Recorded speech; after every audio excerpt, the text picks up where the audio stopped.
Biografi Syekh Hamzah Fansuri. Hamzah Fansuri adalah salah satu tokoh besar dalam sejarah Islam dan sastra Melayu klasik.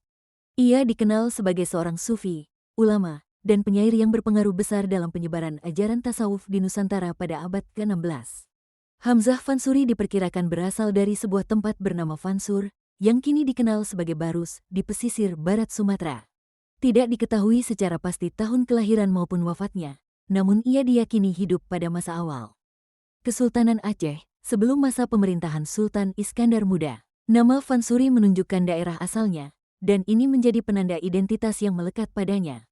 Hamzah Fansuri adalah seorang intelektual yang menempuh pendidikan agama di berbagai pusat peradaban Islam seperti Mekah, Madinah, Baghdad, dan kemungkinan besar juga ke wilayah India. Ia memperkenalkan ajaran Wahdatul Wujud atau kesatuan wujud, sebuah pandangan tasawuf yang menyatakan bahwa semua makhluk berasal dari Tuhan. Dan kembali kepadanya, Hamzah Fansuri adalah penyair sufi pertama yang menulis dalam bahasa Melayu menggunakan aksara Jawi. Karya-karyanya berupa syair dan prosa mengandung makna spiritual yang dalam. Beberapa karya terkenalnya antara lain, syair-syair sufi yang memadukan nilai spiritual dengan estetika Melayu, buku-buku prosa seperti Asrar al-Arifin, Sarab al-Ashikin, dan Al-Muntahi. Masyarakat memiliki pandangan yang beragam terhadap sosok Hamzah Fansuri. Tidak sedikit pula yang mengkritik ajarannya, terutama dari kalangan ulama fikih. Ajaran Wahdatul Wujud dianggap kontroversial dan menyimpang dari ajaran Islam ortodoks oleh sebagian ulama.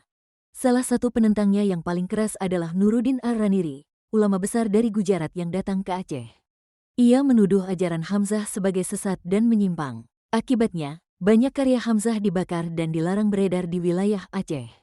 Ini menjadi salah satu tragedi dalam sejarah intelektual Islam di Nusantara, di mana karya seorang pemikir besar dihapus karena perbedaan pandangan teologis. Meskipun banyak karya dan ajarannya sempat dilarang, pengaruh Hamzah Fansuri tidak pernah benar-benar hilang. Ia tetap dikenang sebagai pelopor sastra sufi Melayu dan menjadi inspirasi bagi banyak penyair dan ulama setelahnya. Pemikiran dan karyanya menjadi batu pijakan bagi perkembangan kesusastraan dan pemikiran Islam di Nusantara. Hamzah Fansuri adalah sosok yang tidak hanya cerdas, tetapi juga berani dalam menyuarakan pemikirannya. Ia adalah contoh nyata dari ulama yang tidak hanya menguasai ilmu, tetapi juga mampu mengekspresikannya dalam bentuk seni dan sastra yang luhur. Warisannya tetap hidup, menjadi inspirasi bagi siapapun yang ingin memahami spiritualitas Islam secara lebih dalam. Terima kasih telah menyaksikan biografi Syekh Hamzah Fansuri sampai selesai.